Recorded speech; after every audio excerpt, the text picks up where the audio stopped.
बहुत सारी महिलाओं या बहुत सारे लोगों का मानना है कि प्रेगनेंसी में सोनोग्राफी या अल्ट्रासाउंड सेफ नहीं है। आज हम बात करेंगे कि प्रेगनेंसी में कौन सी इमेजिंग टेक्निक सेफ है और कौन सी नहीं है। प्रेगनेंसी में हमें एक्सरे नहीं कराना चाहिए। एक्सरे जब तक कि इमरजेंसी ना हो या इमरजेंसी कोई सिचुएशन ना हो तो हमें एक्सरे नहीं कराना चाहिए। एक्सरे से क्या हो सकता है?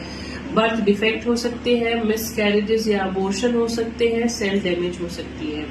क्या सेफ है? सोनोग्राफी या अल्ट्रासाउंड एकदम सेफ है, इसका कोई भी डिसएडवांटेज नहीं है। एकमात्र इमेजिंग टेक्निक जो हम प्रेगनेंसी में कराते हैं वो अल्ट्रासाउंड या सोनोग्राफी है, जो कि प्रेगनेंसी के पूरे दौरान डेवलपमेंट, कैसे बच्चा बढ़ता है, वजन कितना है, क्या पोजीशन है, उसमें हम देख सकते हैं। तो सोनोग्राफी एकदम सेफ है। सचेत रहे, हैप्पी रहे। Thank you.